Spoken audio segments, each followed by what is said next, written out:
Hi, I'm Jean Atkinson, and today we're going to look at the art of getting more sales.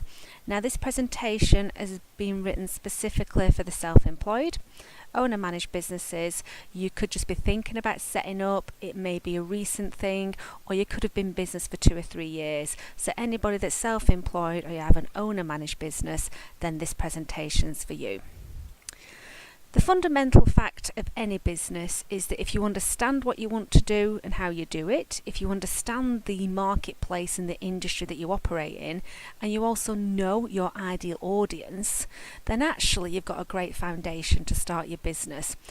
The key with getting more sales is securing the right kind of business, and that is the one that pays. Okay, it really is about showing me the money, and we're going to look at that in detail. Ultimately, it starts with you. Okay, so like I say, you're going to have different reasons as to why you went into business. I went into business because I had a child. I was traveling the world a lot. It wasn't conducive to having a kid. It was discussions on who was going to drop off and pick up at the end of the day, who was doing overtime. It got messy, and I'd always thought of setting up a business in marketing. I'm good at it. People always said I was great at training people up, and that's where my passion kicked in. You may have your own reasons as to why you're going into business or why you set up business in the first place. So just take yourself back and think about what those reasons were. It's not always money.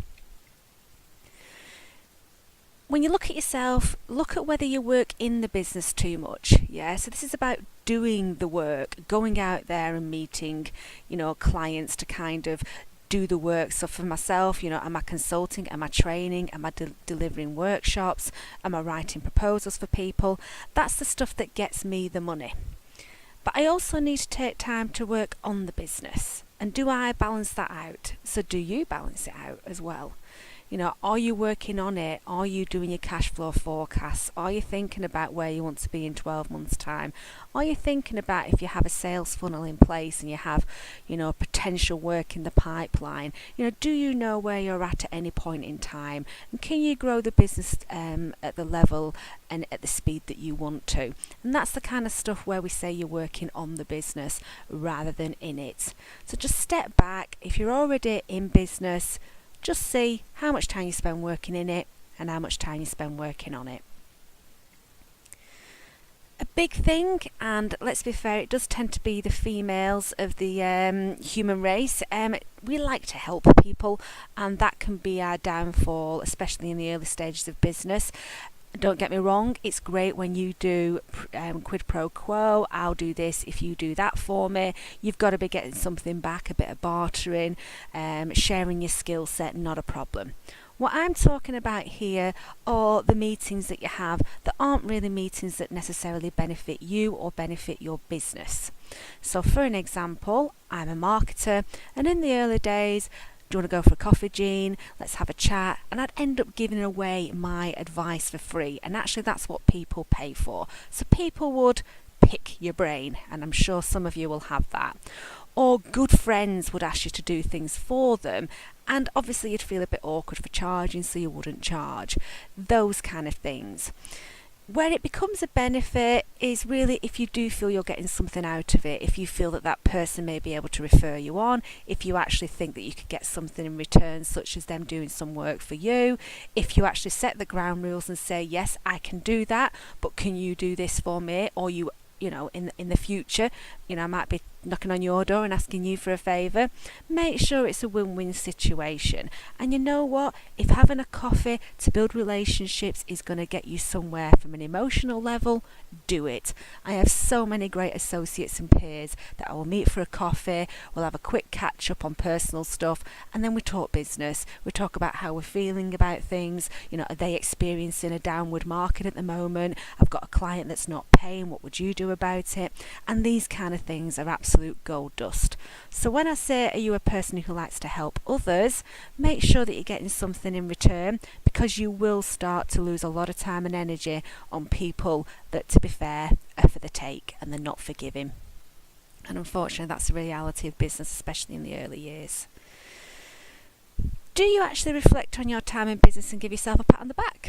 I'm forever kind of saying, yeah, I've just got a project, brilliant, right on to the next. I don't really give myself time 2, reflect and say, you know what, that was a great win, it's a great project, I fought hard to get that, they're the reasons why they've given me the project, I should be really proud about that and telling people.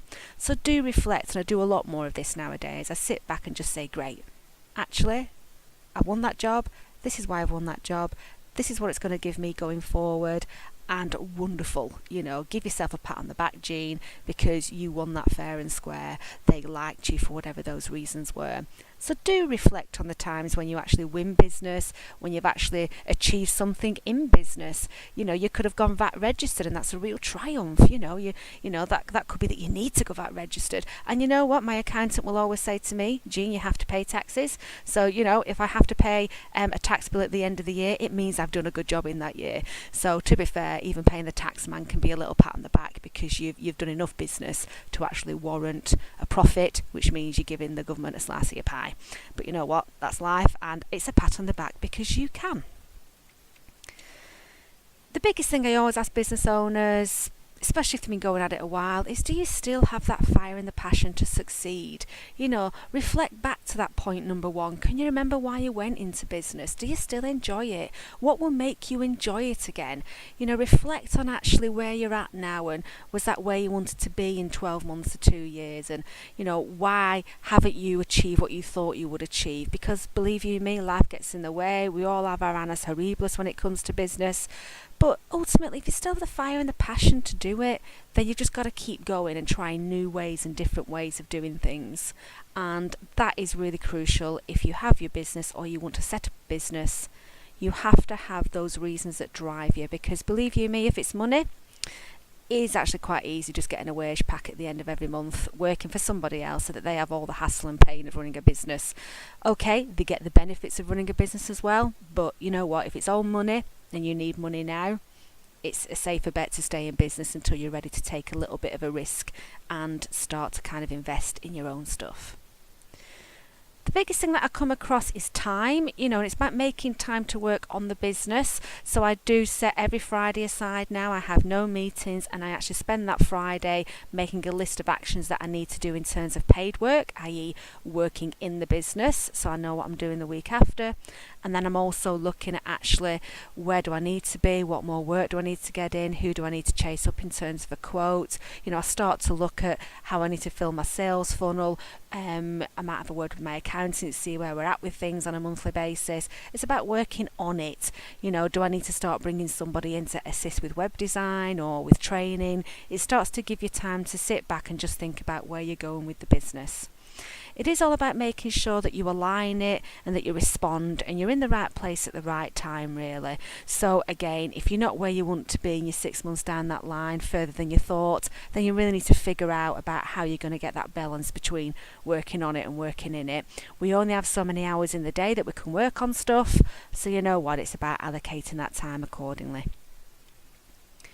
So here are the questions that I want you to be answering in order to get some more sales. So there's lots of good stuff here for you. Think about your product portfolio. Okay, so you really need to get to grips with what you are selling, be it a product or service. What is the purpose? So actually, why do you exist? What are the challenges or the problems that you are solving in business? Why is somebody going to come to you for the product or service that you're offering? What are the problems and challenges you're solving? Could you actually describe it in 60 seconds? This is your 60-second pitch where you have to usually stand up in front of somebody, tell them what you do, how you do it and who you're looking for. And the fact is that people get it, because we can all stand up there and do 60 seconds and people can step away none the wiser as to what you actually do, or they can just get and understand exactly what you want to do as a business. So could you actually describe what you're offering and the challenges that you're solving in 60 seconds? Give it a practice, give it a go. How do you actually deliver your product or service to your customers? So if it's in a physical form, i.e. a product, where can they buy that product from? How do they interact with you? Is it e-commerce? Is it via a shop? Is it another kind of resale channel? Get a feel for actually how people can actually get involved in your product. If it's physically delivered, then what does that look like? Is it packaged up all nice and lovely? Is it gift boxed? Is it free delivery? Think about how you actually package up that product to your customers. If you're a service, then how do do you deliver it? Is it one-to-one? Is it in groups? Is it on-premises, off-premises? Do you take them to a nice fancy hotel and have lunch? What does it look like in terms of the service that you're actually delivering as well? Get a feel for why people are buying from you. It's not just that final product or that final service. It's actually the way in which you deliver that makes you unique. And ultimately, how much does it cost? Do you have packages? Do you have scales so you can upsell, i.e., bronze, silver and gold? Do you put terms and conditions in place? Do you have contracts in place? Do you have service level agreements? Actually, what does it look like? How can you actually tie people into your organisation to buy over a period of time, which helps with cash flow? So think about packaging things up for people to buy more from you. For each purchase. Amazon does it really well. If you look at buying something there, they'll also say, well, people bought this. They'll give you discounts, anything like that. How much does it basically cost for your products and service, and under what conditions do you tie people in? So with free refunds, are you looking at retainer packages? What does that look like? You also need to ask yourself the following. What do you want your mission, your business to do? What is the whole purpose of it? Where do you want to be in 12 months time or 2 years time? Do you want to be like the photograph shows, in 3 years time, working remotely in a hammock on a lovely island in the sunshine, still working from your laptop because that's how you've set up your business to run? Do you need to be in the office 24/7? Think about where you want your business to be in the next 2 to 3 years and just really focus on achieving that. If it's a turnover figure, wonderful. Break it down and figure out where your business is coming from. If it's a profit level, even better. If it's a lifestyle element, wonderful. If it's a case of I want to work in school hours, great. What does that look like to you? And actually, how much work can you do? So where are you and your business going? Think about where you want to take it. Do you want to start hiring people somewhere along the line? Do you want to bring associates and freelancers in so you don't have the hassle of employing people? Do you just want it to be you? Yeah? So ultimately, you're the one that's running the business, and actually, if you end up wrapping up the business dies because you're no longer doing it. Or do you actually want to have an asset, something that actually you can sell on in 5 or 10 years' time because it's got some value behind it? It's a perfectly valid question to ask yourself.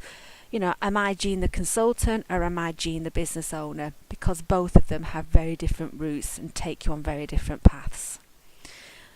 Check out your environment you're operating in. What does your competition look like? How busy is it out there? How difficult is it out there? Or how easy is it out there? Are your competition online? Can you go online? Can you offer customers login access on your websites for them to manage their own accounts? What does that environment look like? Is it growing? Is it declining? Is it something that's really innovative that it's going to take a while for lots and lots of people to buy into? Is it exclusive so you're charging more for it? Is it cheap and cheerful so you've got to sell loads and loads of units?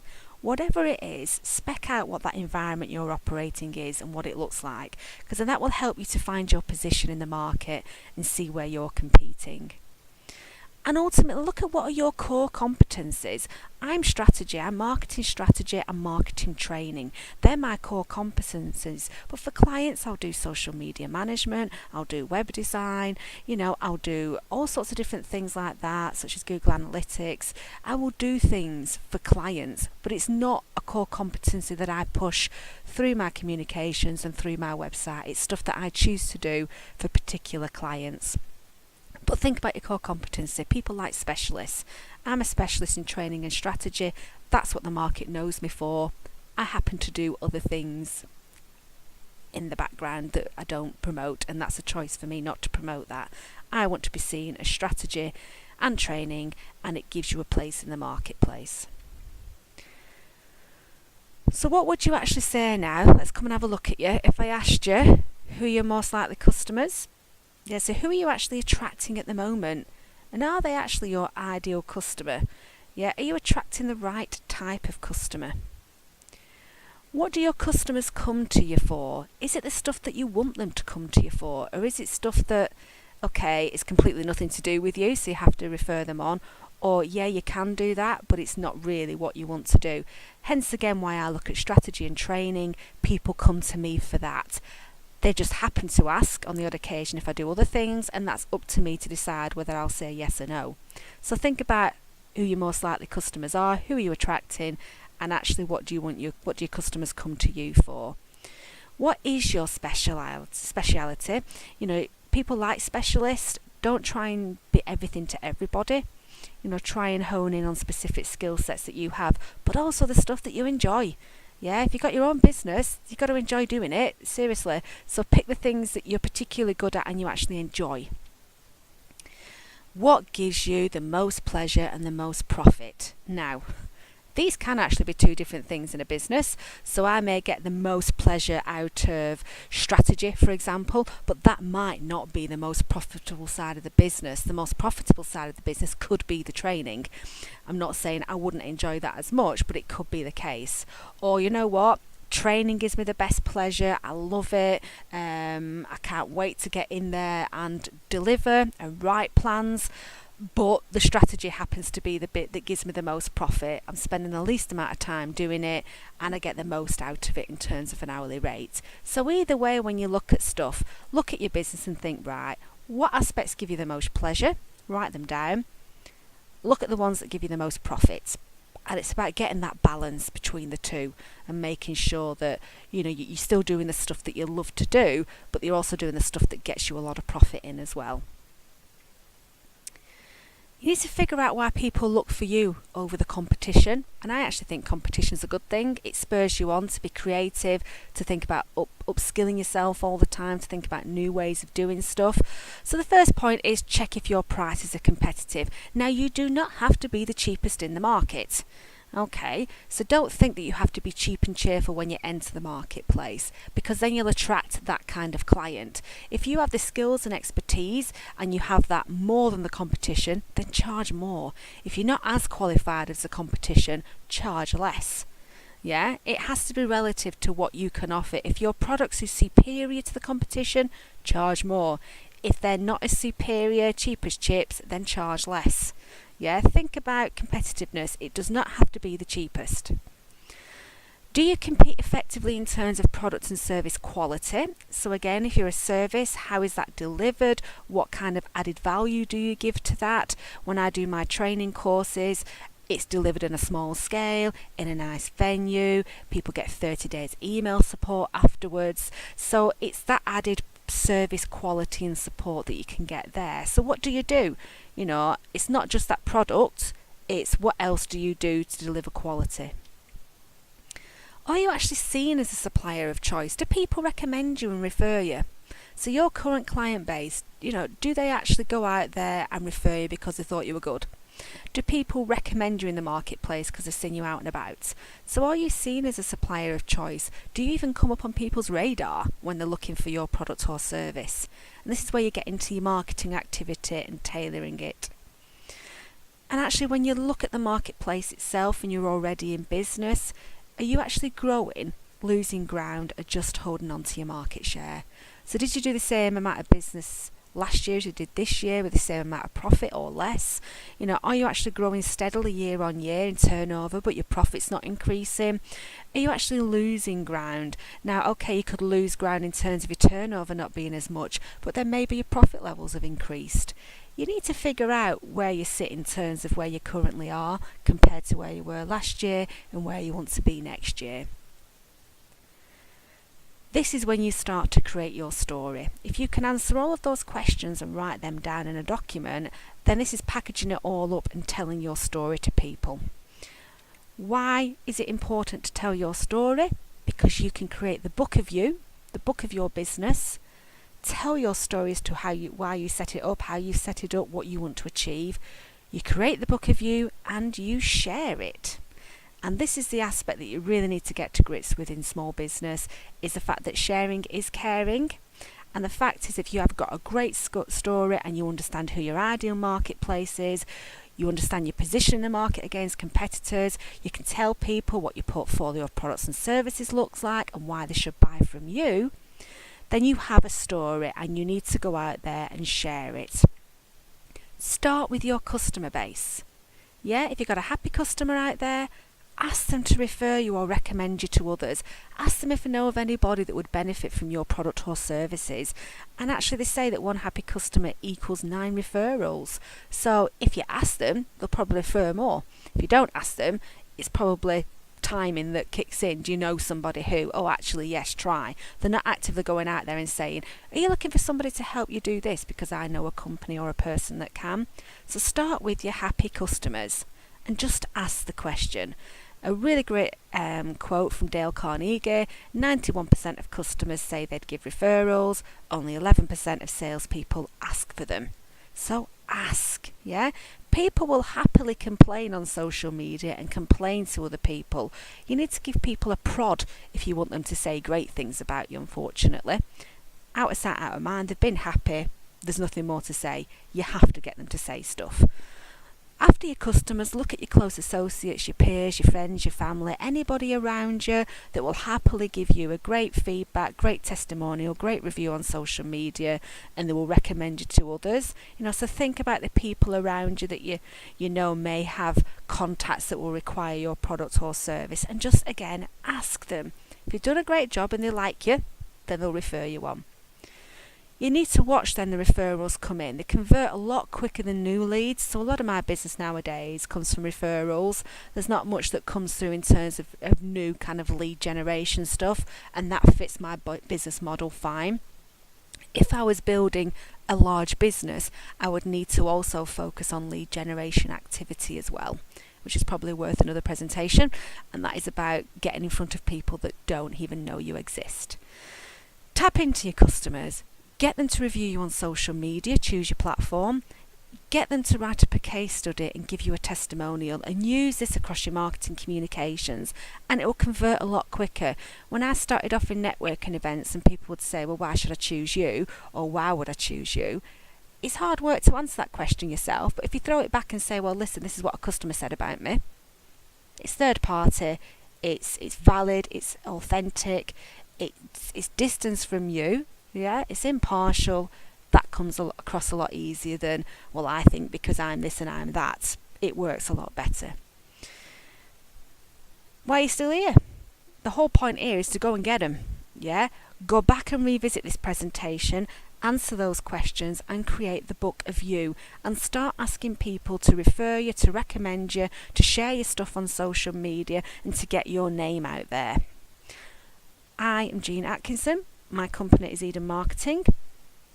Please feel free to subscribe to the YouTube channel and to take a look at Facebook and Twitter as well. Have a look at the website, and as I suppose I said in this presentation, share and care, review, give us some feedback, and hopefully you found that of real interest. These are some of the key things that I came up against when I started out business 6 years ago, so hopefully they've helped you to kind of tap into some of my experiences.